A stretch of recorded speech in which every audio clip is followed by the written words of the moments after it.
joining us virtually, and then Randy Dennett, who is the Communications Director for Canadian Actors Equity Association. I'm Kenn McLeod. I am currently the Saskatchewan Regional Counsellor on Equity Council, which is essentially an advisory committee to equity, which is made up of councillors from across our country.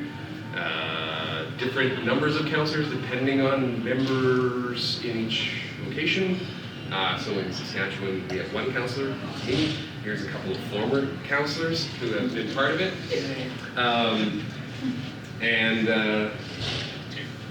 Yeah, I don't know. The whole point of this was to have a bit of a conversation about it. I know that who is a member of it? Okay, cool. And who is not? And I'm sure you've got questions. So this is meant to be kind of a question and answer. If you've got questions, we've got potential to have answers come from here. When we can get Randy on here, Randy's a big part of Randy's portfolio is our agreements, like equity agreements, and really great. Does a great workshop on essentially like joining equity, information sessions about equity, and things like that. So when those kind of questions come up, like why should I join? What should it do for me? What has it done? What can you do for me? It's a big question that a lot of membership or people who are joining really want to know. Is it a good idea? Should I join now? Zoom is updating, so Mark can't log on to give me the host. So it's having a moment. He said it's very close.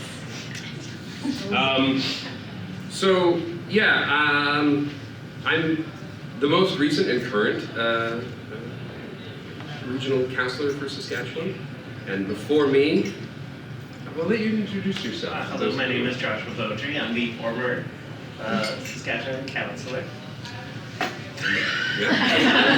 Now you will fight to the death. Yeah, that's how. Well, you can decide based on region how you want to have your councillors brought in. As in the Maritimes, they just do it by appointing.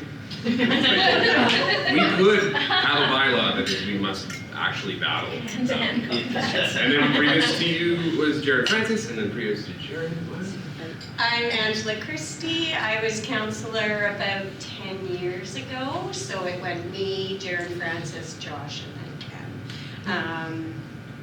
Yeah, and so I think that we wanted to be here as well with Ken to offer some different perspectives, maybe. Yeah, because the organization changes quite, like, over the years has changed pretty dramatically. Yeah. So, like, even my experiences joining way back, it's a very different organization now. And it's a member-run organization, so, like, if you don't like the way it works, it's up to the membership to change it through the councils. Absolutely. And I think we can all speak to it from different points as well. So I started out as an actor and got my equity card membership as an actor, but then quickly became a stage manager, so was an equity stage manager. But then I've also used the organization, the association, as a producer as well. So.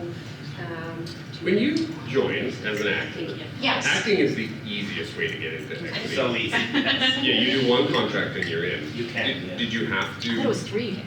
Yeah, but you can just buy it. But It depends on the number of hours. This large Oh. contract. This is enlightening, okay. Yeah, the theater could just offer to like you would pay, but you could buy in off one price. Yeah. And so did you have, like, and I know there's some stage managers who, that seems to be a lot of hoops to get through. It's so very hard. Did you still have to do that, or did you just be like, no? No, because I was already an acting equity member. Loophole was that I could automatically be an equity stage manager as well. So it is harder to get in through the stage management route. But thankfully, and there's a reason for that, because stage managers have more responsibility. You're in charge of all the other actors.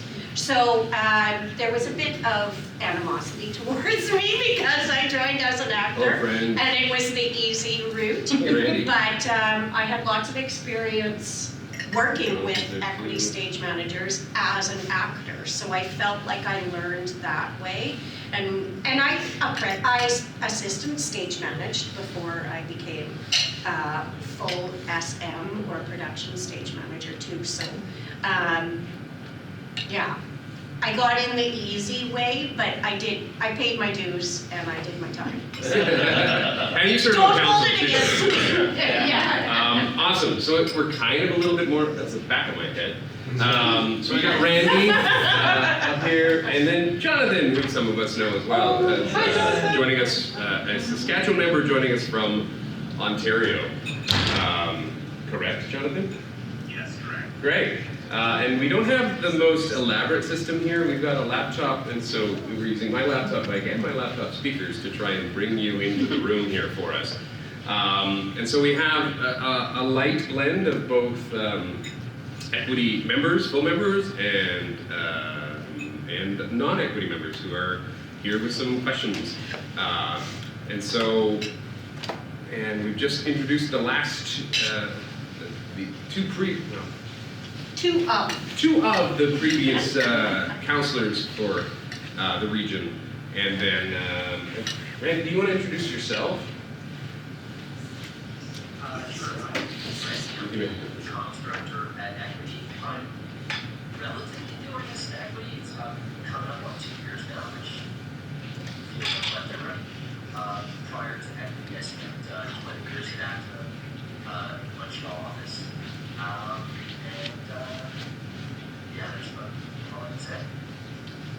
Awesome. And I asked Randy's staff at Equity, so there is staff support for when we do things like this. So I wanted to, I attended one of Randy's sort of like, so you're going to join Equity, or you know, what do you need to know? And I was like, it was a great information session, and I think everyone should attend them, whether you've been with the organization for a while or not, as it tends to give you more information as to how things are going now. What Josh brought up, which is great, is that it is a member organization.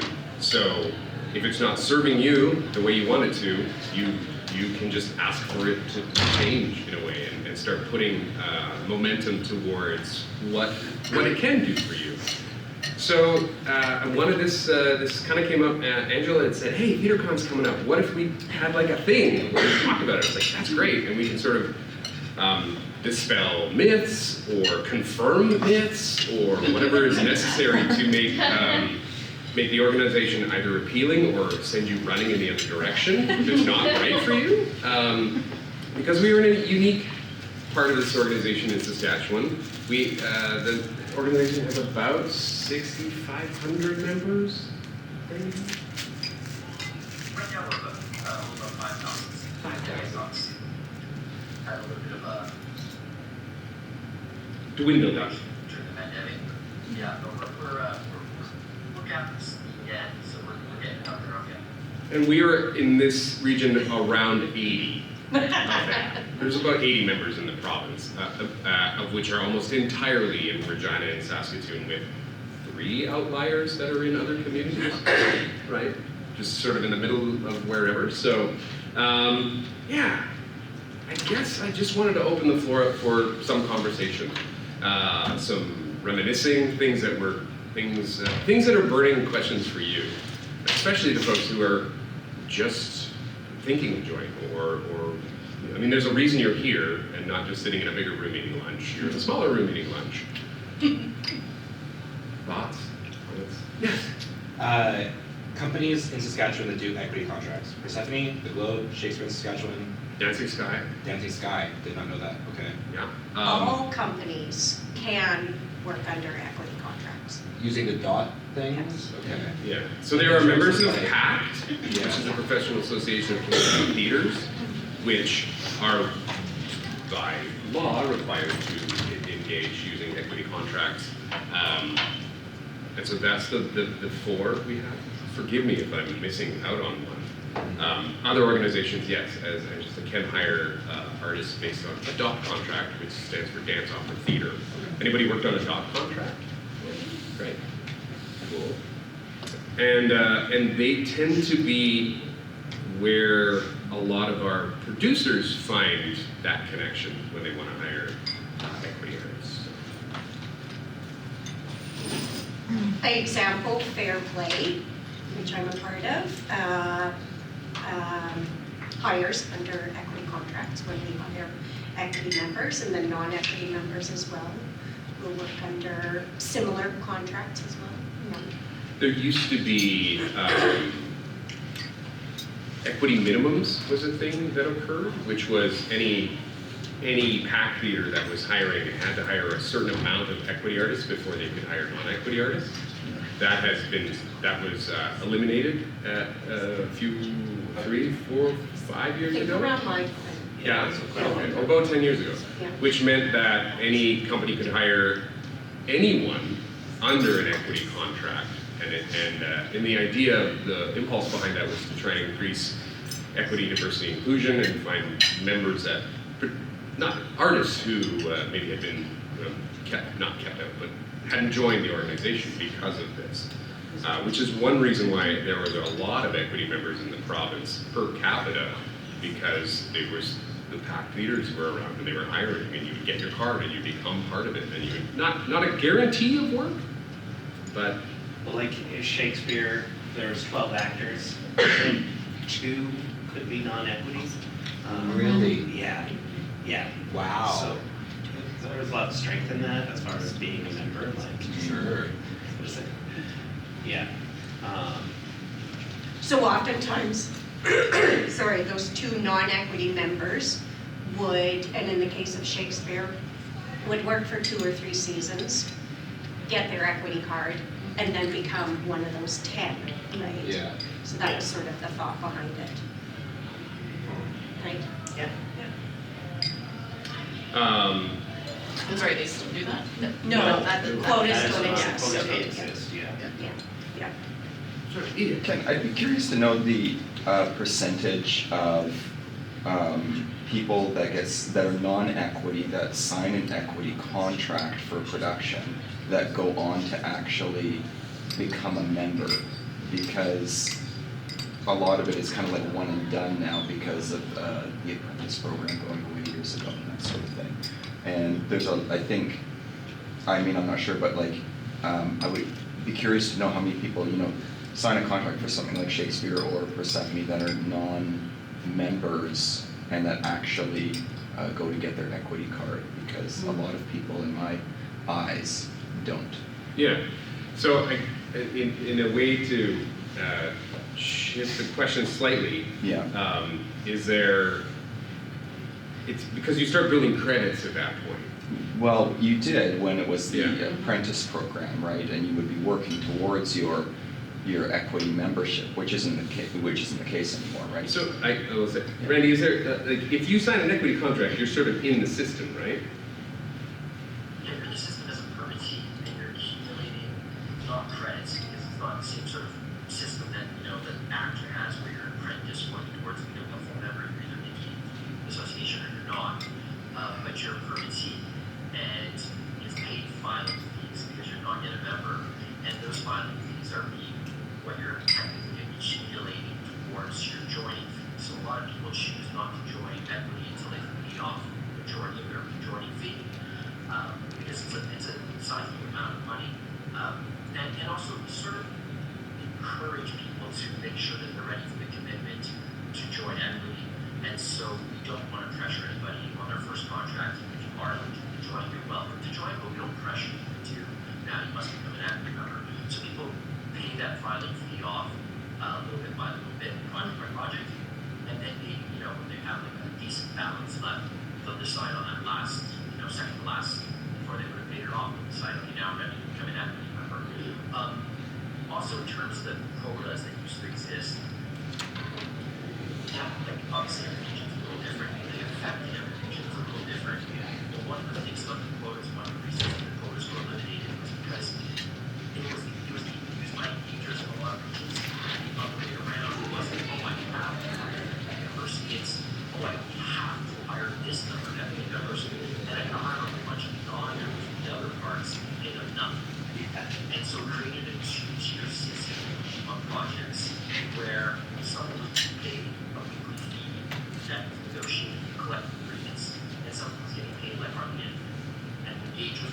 able to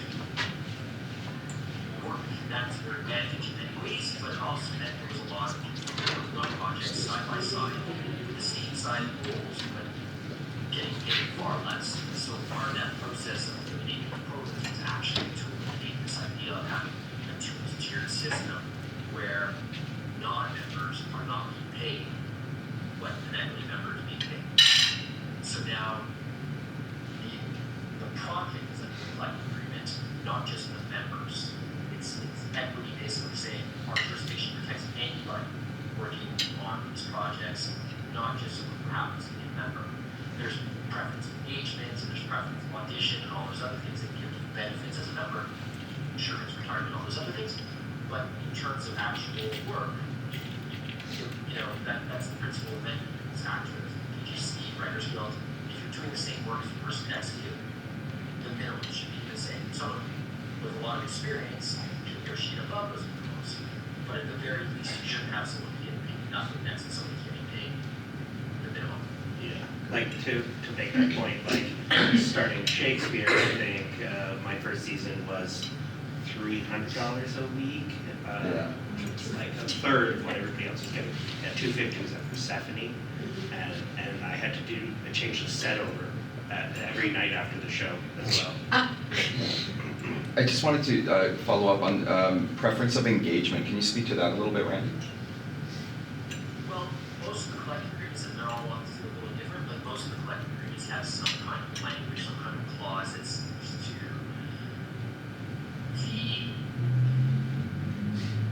the effort that an engager has to make to try and find members. And so, part of, I guess, part of the, you'll notice a lot of times when you try to fill out, there's usually some kind of line that an engager will say that says non-members are welcome to apply, but preference of audition will be shown to the member, to the active members.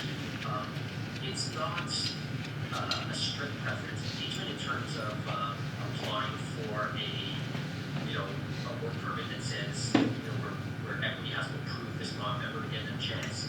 But what the business reps do is keep an eye on budgets, keep an eye on engagers to make sure that they're not abusing the system and basically just hiring a lot of non-members. But as Ken also alluded to, equity has been very cognizant of funding bodies' desire. Beyond equity's internal desire is a more diverse workplace. The funding Canada Council has some serious push going on right now to make sure that there's more diversity, more performers from marginalized communities on stages. And so equity being cognizant of that is also aware that that's a lot of the reason why we had, like, for example, last year in permits this past year, not in every locality, whether that's specifically the case in Saskatchewan, but on the whole, permits definitely were higher than they have recently. And so these agents we're not going to just, say, oh, that's strange, that's funny that happened. What we did was why that happened, and speaking to the agents, to Canada Council, we understand that there's a whole bunch of people who are represented in our memberships that now on stage, and so they're first time people who signed their first equity contracts and haven't yet joined, and so they're under that principle of permittees paying final fees because they're not yet a member, and we're hoping that they become members so that we have more diverse membership going forward. And that's more representative of what the industry is looking for at this point as well. Randy, you used the words ready for the commitment. What is it about equity that makes it a commitment? Saying what is saying that ready for commitment to equity, things that might, yeah. Well, I came from a background again in ACTRA, and in ACTRA, my pitch constantly speaking to young theater grads was join ACTRA as soon as you possibly can, because fresh faces are like they're golden in film and television. They want someone who's 19, never been in anything before, and you never know. You can get a series regular part of a television series straight out of school. People go out and vet and get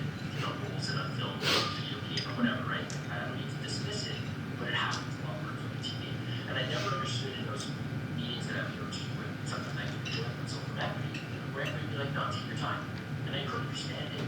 And now I'm getting more of an appreciation of it. But there's more of a respect generally in this industry, I find, for people who have proper training, obviously, and experience. Someone rolling out of bed and saying they want to be a TV star, that wouldn't fly, you know, with the Stratford auditions and such, I'm realizing. And so we understand that there's a lot of younger performers out there who might have gotten one CTA contract, but they're not yet ready to commit to only working on those professional projects under equity contracts. They want to spend a little bit more time, you know, and it's strange because we do have all of these small scale agreement policies, like, you know, the festival policy, ACP, and all those things, where they can avail themselves of. But at the same time, it takes a mature commitment to say, I'm only going to work with you going forward. And we understand not everybody's ready for that.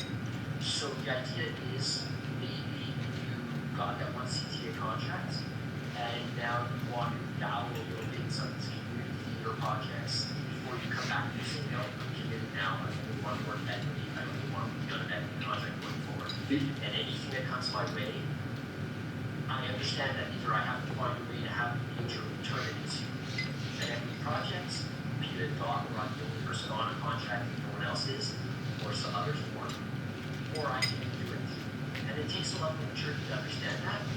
And there's a lot more, I don't want to say non-union theater work, but there's a lot more theater work that's just out there that doesn't need to rise to the level of being on an equity contract. Whereas in film, television, anything of any substance that's going to be on TV is on an actor contract. So there are opportunities for people to do stuff in the theater world and gain some experience that's valuable, but isn't yet ready to be on an equity contract. And we understand that. So we expect that there's some people who are just not going to join on their first CTA contract, and that's cool. But if someone does want to join, we're certainly not going to stop them. Right, and we, in this community, we only have 4 PAC theaters in the whole province. And so if you have had this conversation with some members, is that you're not, I want to use the word not allowed, but there's something different. You cannot work on a contract that isn't an equity contract when you're an equity member. Is there a better way for you to say that, right?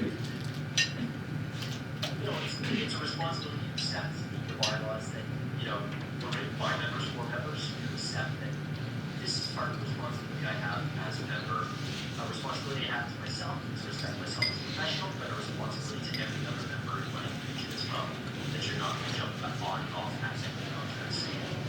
Right. And so that's one thing that can, sorry, go ahead. No, I was going to say, because the value, you guys are the commodity, right? The only reason that the interest sits there and negotiates with the union, be it actor, be it TGC, is because they want to access the members. You're the talent, right? Stage manager, performer, director, you're the talent.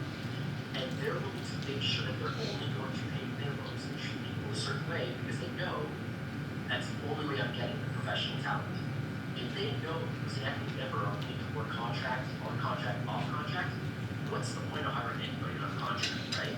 Like, that's what it comes down to. That's why you have to sort of protect the integrity of not just yourself, but every other equity member by saying, I'm a professional, I'm going to work under equity contracts.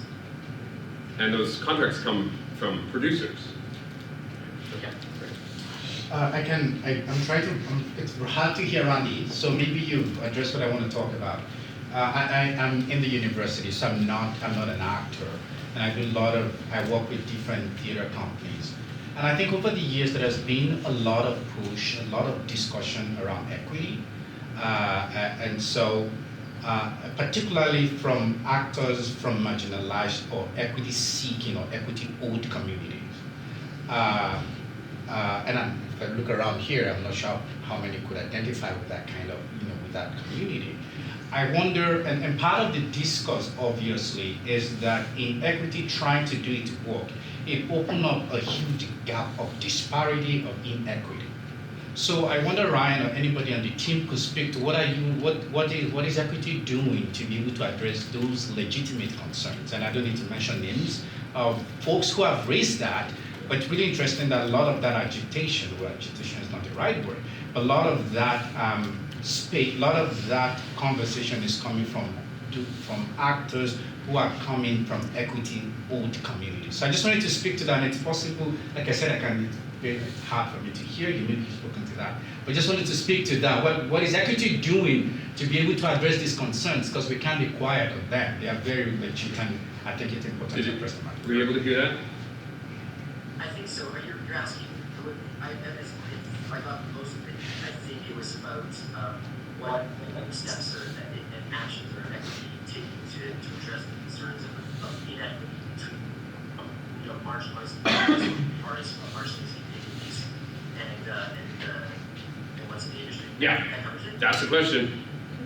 Well, I mean, there's obviously, I'll start with the small stuff. There's the soft things that we try to do. Part of it is, letters of support, and part of it is the law through the government to sort of try to close that gap by asking for changes in legislation that address some of that inequity. Because we're not just talking about those who are marginalized communities in terms of cultural, but also, one of the big things we're working on lately is trying to push the government towards addressing the issue of accessibility for, spaces, theater spaces and such. And those are the soft things because they don't necessarily affect the lives of someone who's just looking to work in this industry. Some of the things that equity has tried to do, address is done also with contract language, and that's probably the biggest, most concrete steps that we take. The CTA, our biggest agreement, probably one of the watershed moments we had was negotiating the most employment. Well, I guess we're going into negotiations again in 2024, so the one that was negotiated in 2025 had some language that far exceeded what exists elsewhere. We're members of the International Federation of Artists, of Actors, and it's like I don't want to undersell how it's such a big deal that we got into it. And it's not the best language you can get, but getting something in the door is the first step to making it better in the next round of bargaining. The language in the collective agreement speaks to a number of measures. One, there's language that addresses the nature of the work you do, and understanding that not everybody comes from the same background, not everyone comes from the same perspective, and that some roles have intrinsically in them materials that could intersect with people's identities in a way that can change how they perceive the work. And so there's language in that collective agreement now that addresses the fact that when roles like that are being dealt with, there's a conversation that needs to take place with the artists before you engage them to make sure that they feel comfortable with what they might be asking for these projects. On top of that, whenever there is any kind of cultural identity type work in production, there's language in there that calls on the major to speak to people from those communities in terms of for indigenous works, knowledge keepers, elders, people who have some kind of historical background and understanding of what they're talking about, so that you're not just basically talking at your ass or putting the onus on the one person who's from a marginalized community in that company and telling them they've got to carry the load for everyone. You've got to know how someone from your background would handle all of these things, because you have to teach the other cast as well. So the idea is that you bring in an expert who understands these ideas, these concepts, this cultural identity, or gender identity, or sexual identity, and make sure that everybody feels comfortable with the material. And then there's also language in there that says you need efforts to find people from those backgrounds, from those marginalized communities, specifically certainly to fill those roles, but also best efforts to try to, again, create a diverse nature. The truth is that last bit though, the diverse nature element, is again, it's not even something that equity needs to push, because right now, it's just being pushed. It's there, the funding bodies are pushing for it, so the engagers are already reacting, and the engagers are coming to us and saying, as I said before, can you give me a list of performers that you have from this cultural background, because we definitely need to have more diversity on our stage, and how can we accomplish that, and how can we work with us to help accomplish that. So language thing is a big deal. There's also language in our collective agreements that address, makeup and hair, which ACTRA also just recently got their last IPA production, independent production agreement. Acknowledging the fact that not everybody has the same skin tones, not everybody has the same hair, and there's that expectation that, well, my hairdresser doesn't know how to deal with your hair, so you have to keep it on your own, as if somehow, you don't get the same quality of service from the crew as someone who comes in and is hair and my hair and has my quality hair and the same complexion as everyone else. Yeah, you have to handle the other people, sorry, keep it on your own. So there's language in the collective agreement to address that as well. And again, that's something that's shifting the landscape, is becoming more widely accepted. So I actually was able to get it as well recently, but I've got to say it's pretty impressive. And I was at ACTRA when we were getting it, and one of the things we did was look at the CTA and how we managed to get theirs when we were working towards it back at ACTRA.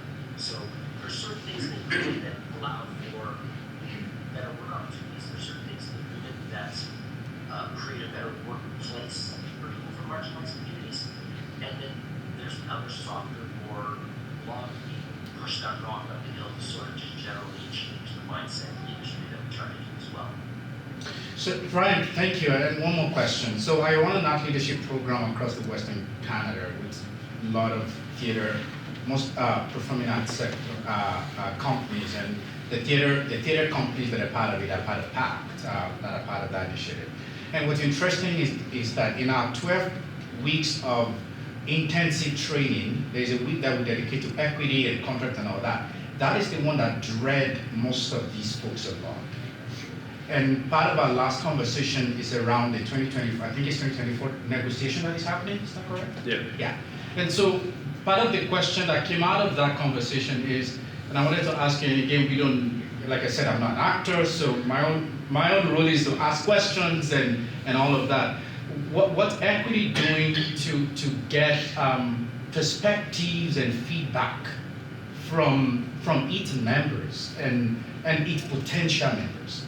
Because while its members, maybe they're already, what about those that are, and again, I'm really particular about equity old community, whether it's not just only race, maybe even in terms of accessibility, and all of that, gender and different things like that. I'm really interested, I'm curious to know, in preparing for the next negotiation in 2024, what's equity doing to be able to get perspective and feedback and thoughts from its members and potential members? So what we tend to do for negotiations, and particularly one as big as the CTA, what we have is there's just a general way that people see ideas and proposals and kind of thoughts that they might have.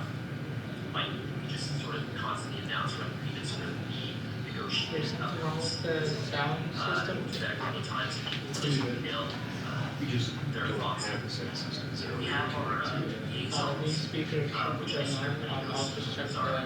And liaisons will obviously have a liaison report that they file into production, and part of those documents is also the section that deals with any thoughts on particular clauses that didn't work in the course of that production, that are improved, or any thoughts on how to measure make it better.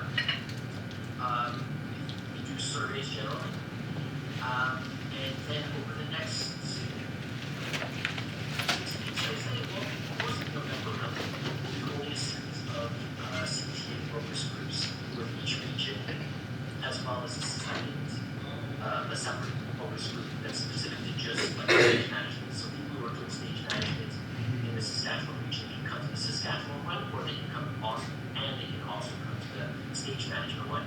And so those specific focus groups are a chance for people to come together in a space like this and just talk about their experiences and ideas and proposals.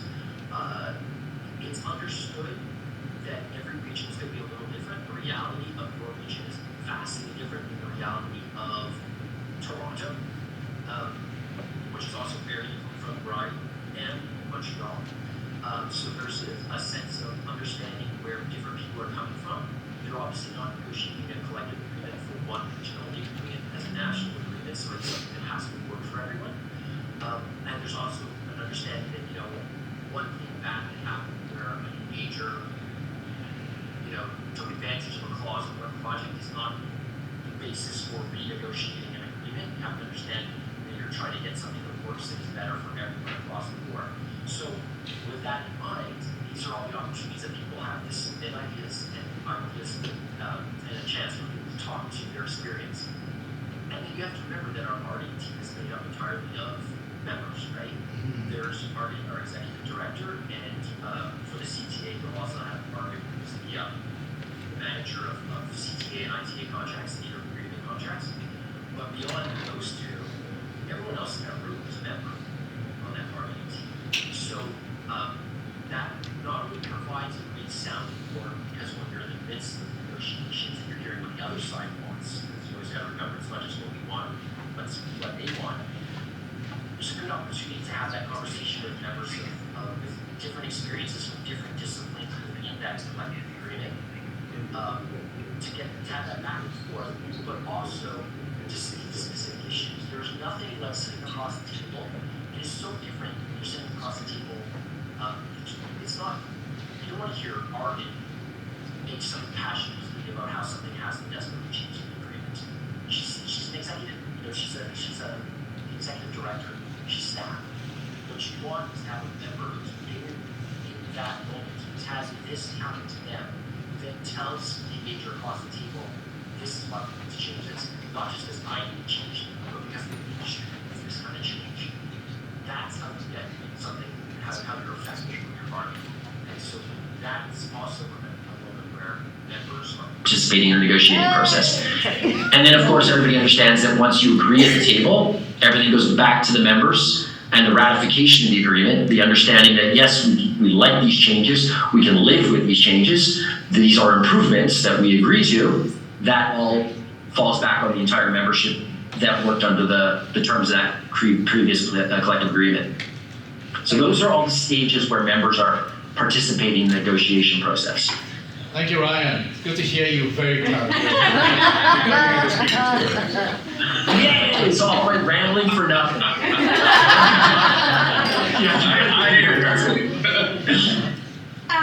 Yes. Ken, I don't know if, like when I was counselor, I was open to members, non-members coming to me and sharing their thoughts. Are you open to non-members? I thought that would be your answer. Share their thoughts. Nobody's going to dismiss a non-member's perspective on anything. That being said, it's unlikely to carry the weight. If it echoes what the members say, then obviously, but if it's one non-member who says, I had a problem with this, I'm not sure it's going to carry the same weight, to be honest. If it's one non-member who says, I have a great idea, and it's a great idea, I promise you Arden will listen to it and love it. Because if it's a good idea, it's a good idea. It doesn't matter where it comes from. But if it's a complaint, then it's a question of, is that your perspective because you're a non-member? Or is that your perspective because it's a perspective shared by members as well? If it's shared by members, hey, we have to address it. If it's one non-member, I don't know. I don't know whether it has the same weight. Well, there's a system for putting in concerns too. It's called a request for council action. So you go through the website or you connect with any counselor. You don't just have to talk to me. If you wanted to talk to a BC or Yukon counselor instead, you can do that, and you can formulate requests that go to council, and then the rest of the Equity High Council sits around on Zoom, and we talk about them. And it's like Lord of the Rings. Yeah. And so that's how a lot of that conversation is generated about what momentum the membership, direction of membership. I don't think I'm talking out of turn. There's a request for council action about changing the name of the organization that came through the membership to try and find more equitability in just naming of the organization. So that'll be talked about at our next council meeting. So that is the pathway to be heard. But as you said, yeah, if you have questions, you can, I'm Kenn M at CAEA.com. You can email me. Yeah. You can find me on the equity website. And more often than not, I don't have the answer, and then I'll just find out who you've actually talked to. So, which is usually Randy or Alona. don't know if this can be spoken to, it's kind of a guesstimate, I imagine, but just percentages towards opportunities out there that are union versus non-union, because I know I've heard many people say, well, if you go union, you're greatly reducing your ability to get work. And I realize you have many other benefits in going union, but and I know it's also more clearly defined as active versus equity. I'm just less clear on equity as to those opportunities available. Well, to quote Bill Hales, it's not a union. It is an association. So we Thank you cannot for strike. clarifying that, yeah. But it's, I don't know, there's not, to say what would get in your way were you to join the association is your ability to work on non-equity contracts. And the hope is, as a member, we lean on producers to start engaging under equity contracts. Because as Randy brought up, when there's an equity contract, everybody kind of falls under that. So you can work at Persephone. I did all of my work as a permittee until I just couldn't anymore. I had too much permittee fees I had paid, and then equity made me join equity because they were just going to up my permittee fees on the next go around. So I begrudgingly joined equity, and then also became counselor. You're really selling it, Ken. You too. I've been an equity member since 2019, I think.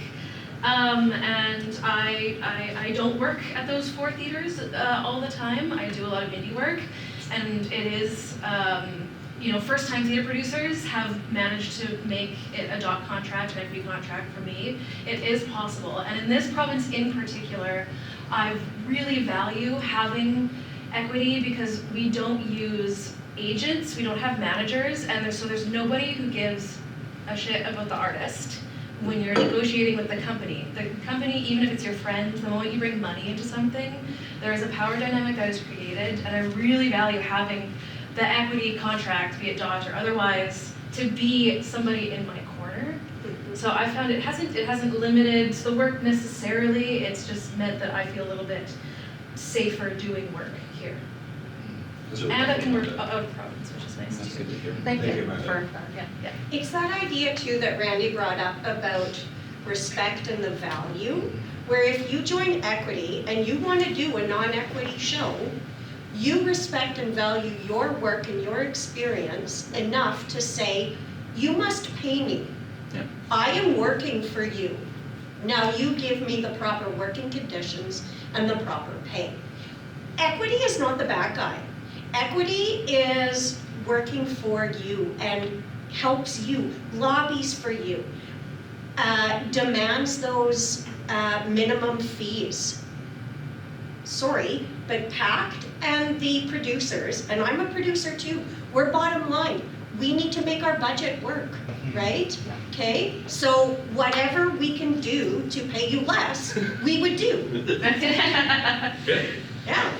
And there's also, another thing you can do is you can ask for, I'm going to call it dispensation, special dispensation, if you're an equity member and you're an equity actor and you want to be a director. No one is going to maybe hire you to direct their big musical because you're just an actor and you haven't put in whatever. You can, as a member, you can ask for exemption or whatever it is to go and, if you wanted to go and direct a Saskatoon Summer Players production, you could ask for permission. Equity, in the past, in my experience, has said, consider it, but if that's something you want to go through, all we require is that some of your insurance be paid and your dues be paid and that.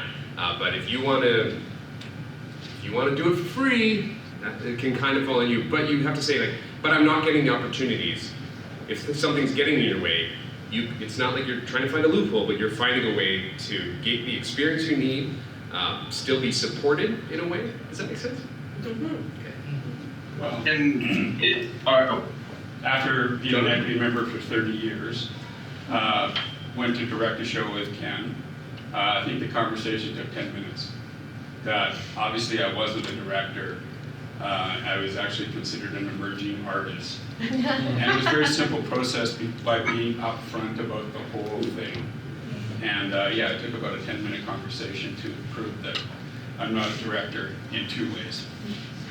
Thank you, Ken. Jonathan, you had something?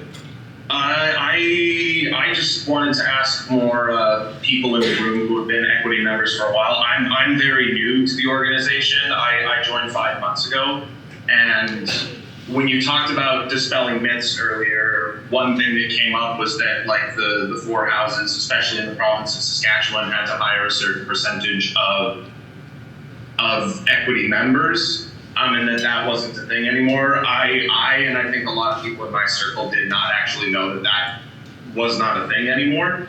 So to many of us who were in the emerging community, it seemed like joining equity as soon as possible was a way to go if you wanted to get work with those houses in the province.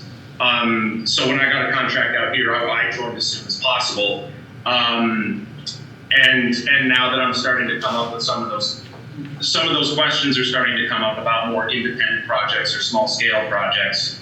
I guess I just wanted to hear from other people in the room who have been members for longer, what sort of steps like they took, or what got in their way, what didn't get in their way. I know you brought up like there's special exemptions, of course, but I was wondering if there was anyone else in the room who had any other things to add.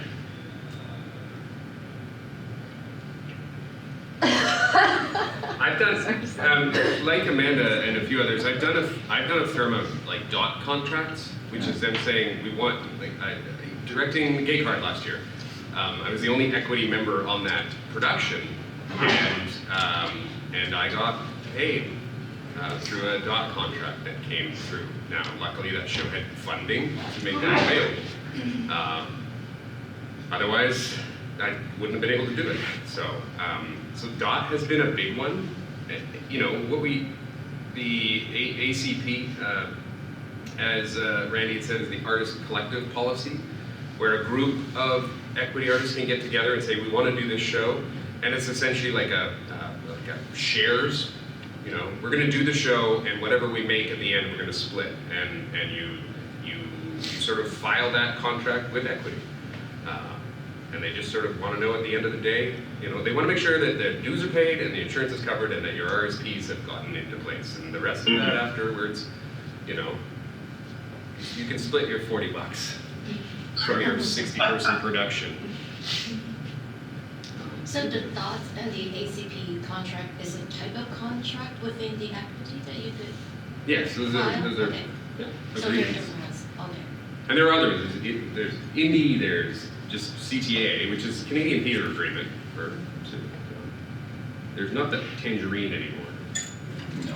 What other? I've never heard of it, so. This one, wasn't it? There was. Yeah. And there's Indie, 2.2. Wherever they are. 2.2, 2.2 ACP, yeah, yeah.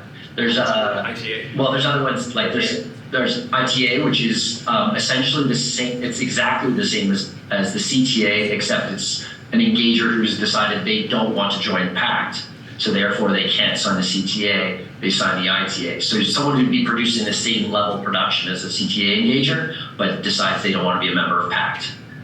And then there's other agreements, obviously. Stratford agreements, the ESCA agreement, which is Second City, and so on. I think there's 30 agreements, 29 agreements that equity negotiates, which is a little insane, but don't forget a lot of them are also, you know, the ballet companies, the opera companies, and things like that.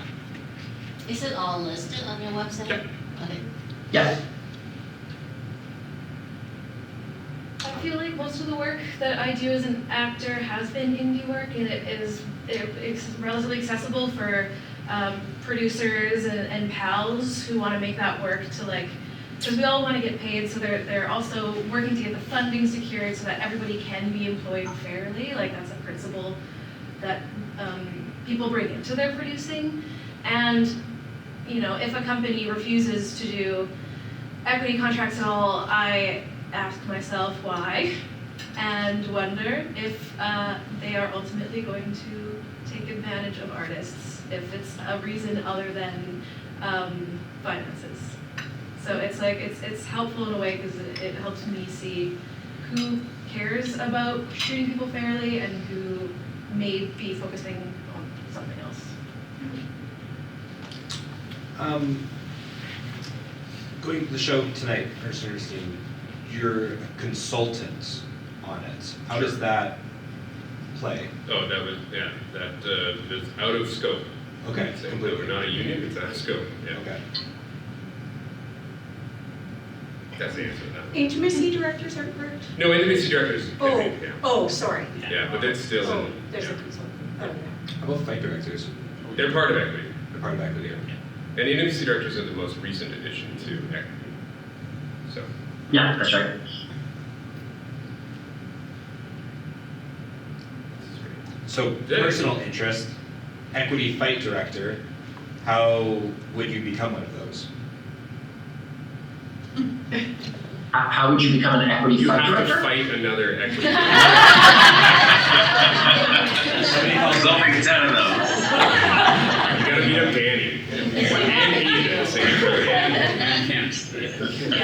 time.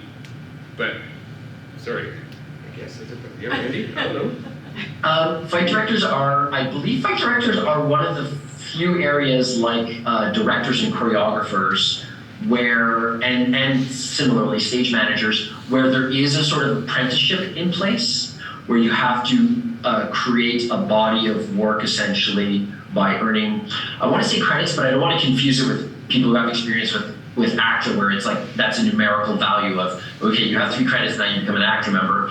And with equity, you're accumulating essentially a body of work, which is the work and experience you get through the credits on projects to demonstrate that you can be designated a fight director, similarly a stage manager, and you can get these credits not just from specifically apprenticing as a fight director or apprenticing as a stage manager. You can sometimes also get these credits through education. So if I register at SMARTS, which is an apprentice stage management course and program that you can be part of, I can get one of my credits from that. And so anytime it's one of those areas where you're in a position of being responsible for the safety of other equity members on the project, you don't just get in because you paid the joining fee. You get in also with that discipline under your name because you've achieved that status of having a number of credits so that you can be counted to be responsible in that position. That goes the same for someone who is an equity member. My friend Stephanie she is a performer still, but she transitioned into becoming an intimacy director once equity got that designation and took on that part of the jurisdiction.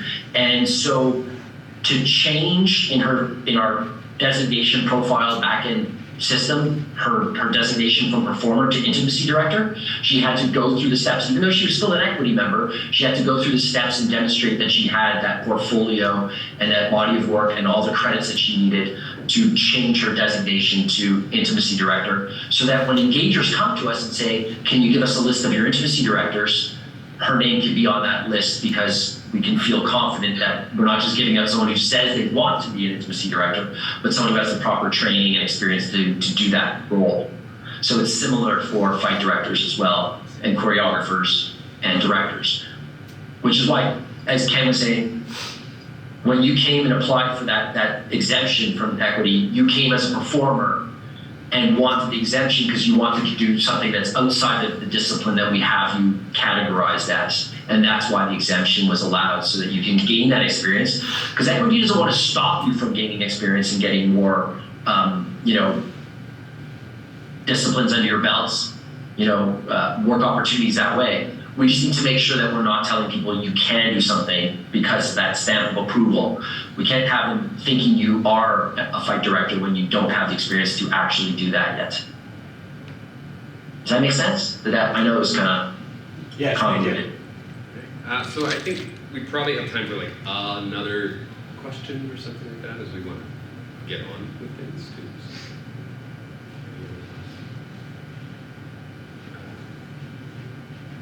I hope this was helpful as a way of connecting.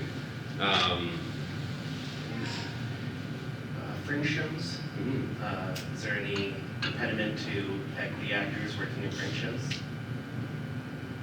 That's one of the things that we forgot, Ken. There's the festival policy, which is entirely just an engagement policy designed to allow members to work on festival projects, like the Fringe Fest. So no impediment there. Again, the idea is never to stop you from getting work opportunities. The idea is to make sure that you're safe and that your rights are being respected when you're working, no matter what type of project you're working on. Which is why I love, sorry, I don't know your name in the front with the white shirt, but what you said is exactly what I usually tell. I don't know if I said it to the people in the session that you sat in on, but that's usually what I tell everybody in these sessions is if somebody can't find a way to make it work with all the flexible engagement policies we have in place that make it possible to hire a member, why can't they make it work? I take it for granted that most people don't know about the existence of these policies, and that's why they think they have to go non-union. But if they know that they can avail themselves of the DOT or the festival or the Indie, and they still choose to go non-union, that's where I have to ask, what is this engager trying to do?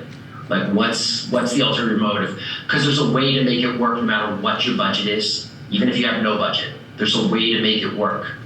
But if they still don't want to do it union, I don't know what's going on. And it's not a union, it's an association. Not an association. But as the late great Lynn, who had my position before me, used to say, if it walks like a duck and it talks like a duck. So, technically we're not a union, but let's face it.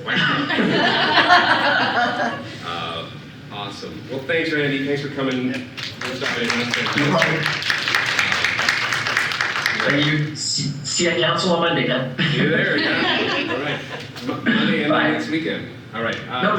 Sorry, not Monday. AGM is Monday. I'll see all of you Monday at the AGM. Ooh, thank you for Right? the reminder. Yeah. Right? It's Monday night. Awesome. Thanks. All right. I'm going to shut this down. Yeah. Cool. Have a great day. See you Bye, later, John. Jonathan. Too. Thanks. Take care. Have a good weekend, you guys. Okay. Oh. Awesome. Yeah. Thanks. Thanks for coming out. I hope that's enlightening and makes you examine your ducks. So, yeah. That's all. But if you have questions, please ask them. Yeah, thank you. Great information about. And I'll send you to Randy because Randy has all the answers. Yes. He would have joined a lot.